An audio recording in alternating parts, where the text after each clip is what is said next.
Бишкекке Кореядан дарыгерлер тобу келди. Адистерина жана баланы коргоо улуттук борборунда ар кандай оору менен жабыркаган өспүрүмдөрдү медициналык кароодон өткөрүштү. Буга катар аялдарды да текшеришти. Кореялык дарыгерлердин өлкөгө болгон иш сапарынын максаты жүрөк, ичеги карын оорулары менен ооруган балдарды жана гинекологиялык оорулары бар аялдарга акысыз жардам көрсөтүү.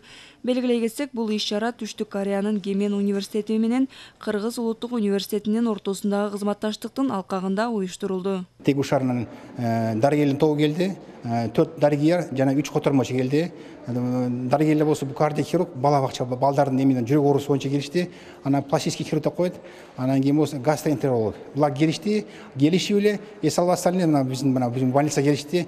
Биздин ымыркай балдарны көрүп турасыздар. Ымыркай балдар бүтүп турушат. Жакшы үмүт менен оорубай жакшы болуп кетебиз деп ата-энелер карап турсаңыздар, ата-энелер карап үмүтү бар да. 네, 안녕하세요. 반갑습니다.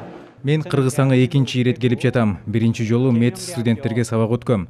Бул жолу 4 дарыгер келдик. Максатыбыз оорабалдагы 10 бейтапты текшерүүдөн өткөрүп, Корея өлкөсүнөн акысыз дарылоо. Бейтаптардын жана аларды коштоп барган жакындардын баардык чыгымдары биз тараптан каржыланат.